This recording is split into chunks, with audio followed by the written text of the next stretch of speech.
দেশ দুনিয়ার মাঝে আরা সুড্ডা হাতরে বেকুনে গিনা করি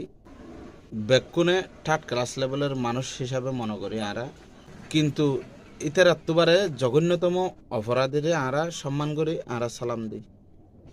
আরা ভালো স্থানের মধ্যে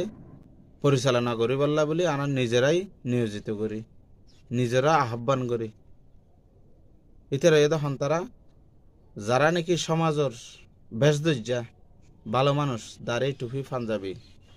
হজ করে নামাজও পড়ে এ ধরনের মানুষ মানে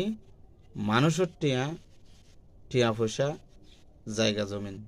মারিহার হারিহার সুদ ঘুষ নিয়মিত হার হাজার হাজার মানুষের রক্ত শুষি হার এ ধরনের মানুষের আরা সালাম করি মূল্যায়ন করি ভালো স্থানত রাখিবল্লা বলে আহ্বায়ন করি।